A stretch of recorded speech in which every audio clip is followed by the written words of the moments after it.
ജലകണം പകരുമോ ഇനി ഒരു നറുമൊഴി അതുമതിനി. അർജു, എന്തോ നല്ല സോങ് സെലക്ഷൻ. Thank you. ഭയങ്കര നമുക്ക് എല്ലാവർക്കും അറിയുന്നത് കൂടെ ആവുമ്പോ എൻജോയ് ചെയ്യാൻ ഭയങ്കര രസമായിരുന്നു. നമുക്ക് ചോദിച്ചു നോക്കാം. ചോദിക്കാം. ഹരിചേട്ടാ. അർജുൻ, എന്തോ ആദ്യം തന്നെ ഈ പാട്ട് എടുത്തോണ്ട് വന്നതിന് അതാ thank you. Thank you sir. It's a great composition by Vidyaji. ഞാൻ ആഗ്രഹിച്ചിട്ടുണ്ട് ശരിക്കും വിദ്യാജി പിന്നെ എന്തെങ്കിലും വിളിക്കുമ്പോൾ ഇതുപോലൊരു പാട്ട് എനിക്ക് കിട്ടണേന്ന് ഞാൻ ആഗ്രഹിച്ചിട്ട് ഇതുപോലെ.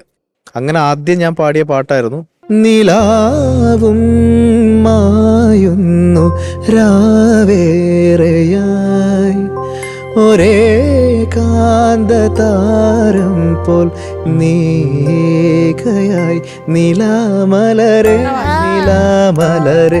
അപ്പൊ എന്റെ ആഗ്രഹമായിരുന്നു ഇതെന്റെ എപ്പോഴും പ്ലേലിസ്റ്റിലുള്ള പാട്ടാ മോനെ നിലാമലരെ. അത് മോൻ ഒരുവിധം നന്നായിട്ട് തന്നെ പാടി. പിന്നെ ഇത് ലൈവ് പാടാൻ ഭയങ്കര പാടാണ്, കാരണം ഇതിൽ ബ്രെത്ത് എടുക്കാൻ ഒരു സ്പേസ് ഇല്ലാത്തൊരു പാട്ടാണ്. ഇപ്പൊ അതില്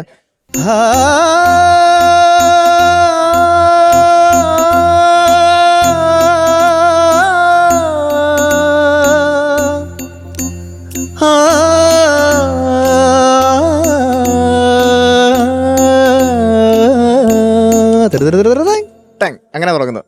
അപ്പം ആ സംഭവങ്ങളൊക്കെ മോൻ്റെ ഡ്യൂറേഷൻ എനിക്കത് സെറ്റായില്ല, കാരണം അത്രമാത്രം കേട്ടിട്ടുള്ളതുകൊണ്ട് അതിൻ്റെ സസ്റ്റൈൻ ഉണ്ടല്ലോ. അങ്ങനെ കുറേ സ്ഥലങ്ങൾ എനിക്ക് മിസ്സായി.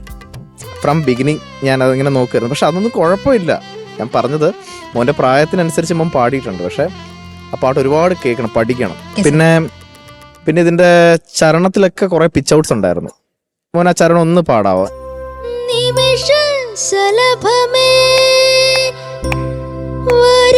ടെമ്പോയിലൊന്ന് പാടിക്കേ. 1 2 3 1 2 3 4.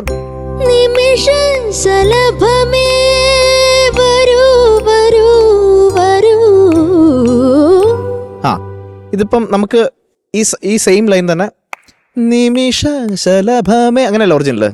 ഇപ്പം മോൻ ശലഭമൊക്കെ കുറച്ച് തള്ളിയിട്ടാ പാടിയത്.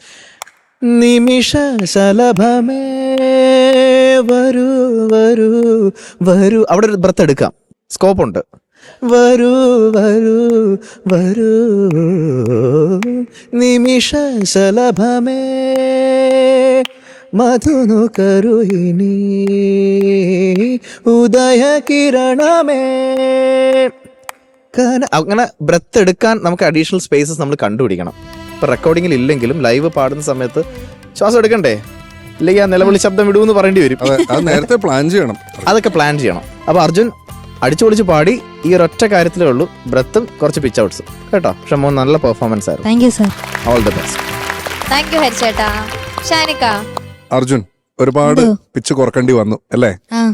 സ്വാഭാവികം. അതില് നമുക്ക് പാടിയപ്പം മനസ്സിലായി അത് അർജുൻ്റെ കുറച്ച് എക്സ്ട്രീമിലേക്ക് പോകുന്നുണ്ടെന്നുണ്ട്, എസ്പെഷ്യലി ഹൈസ് ഒക്കെ. ഇപ്പൊ ഈ പാട്ടിനെ കുറിച്ച് പറയുകയാണെങ്കിൽ ഇത് ഭയങ്കര ബ്രൈറ്റ് ആയിട്ടുള്ളൊരു പാട്ടാണ്. അപ്പൊ പിച്ച് കുറയ്ക്കുമ്പോൾ അത് ഭയങ്കരമായിട്ട് എഫക്റ്റ് ആവും. എനിക്കും ബ്രെത്താണ് ഇതിൽ അർജുൻ്റെ ഒരു വില്ലനായിട്ട് തോന്നിയത്. ഹരി പറഞ്ഞില്ല, ഈ 3 വരു വന്നില്ലേ ചരണത്തിൽ, ആ 2 വരു കഴിഞ്ഞാൽ ഒരു ബ്രെത്ത് എടുക്കാനുള്ള സ്പേസ് ഉണ്ട്. അത് കണ്ടിന്യൂസ് പാടിക്കഴിഞ്ഞാൽ 3ാമത്തെ വരു വരില്ല, അത് വേറെ വഴിക്ക് പോകും. അത് പോയി എന്നുള്ളതാണ് സത്യം. അപ്പൊ ആ കാര്യങ്ങളൊക്കെ മനസ്സിൽ വെക്കണം അർജുന. ഇത് നിങ്ങളുടെ ഫ്യൂച്ചറിൽ ഭയങ്കരമായിട്ട് ഹെൽപ്പ് ചെയ്യുന്ന ഒരു കാര്യമാണിത്. അപ്പൊ ഇത്രേ ഉള്ളൂ മോനെ. പാട്ടൊക്കെ നീ നന്നായിട്ട് തന്നെ പാടിയിട്ടുണ്ട്. ഈ പറഞ്ഞ ചിന്ന ചിന്ന പ്രശ്നങ്ങൾ. All the best. Thank you sir. Thank you ഷാനിക്ക. ചേച്ചി. അർജുട്ടാ, എന്തോ മോൻ പാടിയത് ഇപ്പം ഇവർ പറഞ്ഞതെല്ലാം തന്നെയാണ്. എനിക്ക് ആ പല്ലവിയിൽ ഒരുപാട് ഇമോഷൻസ് ഫീലിങ്സ് കൊടുക്കേണ്ട ഒരു പാട്ടാണ് മോനെ. മോൻ്റെ ഈ ചെറിയ കുഞ്ഞല്ലേ മോൻ്റെ ചെറിയ ആ ശബ്ദത്തിൽ മോൻ മാക്സിമം ട്രൈ ചെയ്തിട്ടുണ്ട്. ഓഫ് കോഴ്സ് ഇതൊരു കോമ്പറ്റീഷൻ ആയതുകൊണ്ട് നമുക്ക് എല്ലാ സിംഗേഴ്സിനും ആരാണേലും ഇപ്പം നമ്മളാണേലും അവിടെ ഒന്ന് നിൽക്കുമ്പോൾ ഒരു പുഷ്പം ഒന്നും മനസ്സിൽ കൂടെ പറക്കും, ഒരു പേടി.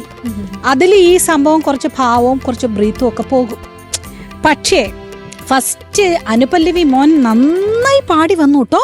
ഈറൻ കാറ്റിൽ പാറി എന്നുള്ള ജീവോന്മാദം ചൂടി അവിടെ ഒരു എനർജി അവിടെ ഒന്ന് കുറഞ്ഞു. ആ ജീവോന്മാദം പാടി മാത്രം ഒന്ന് പാടിക്കുമോനെ. ഈറൻ കാറ്റിൽ പാറി ജീവോന്മാദം. മോനെ അവിടെ ഒന്ന് ബ്രീത്ത് വേണമെങ്കിൽ എടുക്കാം മോനെ. ജീവോന്മാദം എന്നെടുക്കുമ്പോഴത്തേക്ക് ആ ജീവോന്മാദത്തിന് ജീവനില്ലാതെ പോയി. അതുകൊണ്ടാണ് ഇവർ പറഞ്ഞത് മോൻ ബ്രീത്ത് എവിടെ എടുക്കണമെന്ന് പഠിക്കണം എന്ന് കേട്ടോ. അതുപോലെ തന്നെ ഉദയകിരണമേ കനകമണിയോ പലയിടത്തും ആ ഒരു എനർജി കുറവുണ്ടായിരുന്നു. അത് കറക്റ്റായിട്ട് അത് ബ്രീത്തിങ്ങിൻ്റെ ആ ഒരു ടെക്നിക്ക് മോൻ പഠിച്ചിട്ട് വരും കേട്ടോ. ഇതൊക്കെയല്ലേ മോനെ നമ്മുടെ പഠനവേദി. ഓരോ നേരവും ആ സ്റ്റേജിൽ പാടുന്നതും ഗ്രൂമേഴ്സിൻ്റെ നല്ല ഒരു ഗ്രൂമിങ് കിട്ടണതും ഞങ്ങളിവിടെ ഇരുന്ന് പറയുന്നതും ഓരോന്നും പഠനമായിട്ട് കേട്ടോ. വിഷമിക്കണ്ട കേട്ടോ. വിഷമൊന്നുമില്ല, എന്നാലും ചെറിയൊരു ഒരു സങ്കടമുള്ളൂ അല്ലേ? എന്നാലും ചെറിയൊരു വിഷമം. ഈ സിനിമ കണ്ടതല്ലേ? പിന്നെ അപ്പൊ അതിലൊരു ചോദ്യം ഞാൻ ചോദിക്കട്ടെ, ഓർമ്മയുണ്ടോ? ചോദിക്കും. എറുമ്പ് വായവിടെ സിന്നത് അത് എന്നത്. അയ്യോ, എനിക്ക് അറിയായിരുന്നു. എറുമ്പ് വായവിടെ സിന്നത് അത് എന്നത്. അറിയായിരുന്നു. എറുമ്പിന്റെ കുഞ്ഞിന്റെ വാ അല്ല, അറിയായിരുന്നു. പറഞ്ഞു സുല്ല് സുല്ല്. ആർക്കെങ്കിലും അറിയോ? അത് തിന്നത്. അത് തിന്നത്, അത് കഴിക്കുന്നത്. കൈയടിക്ക്. കൊള്ളാം കൊള്ളാം. ഓക്കെ, അപ്പൊ നമുക്കിനി മാർക്സ് ചോദിക്കാം. ചെയ്യാം. ഹരിച്ചേട്ടാ, അർജുൻ എത്ര തോന്നുന്നു കിട്ടുന്നത്?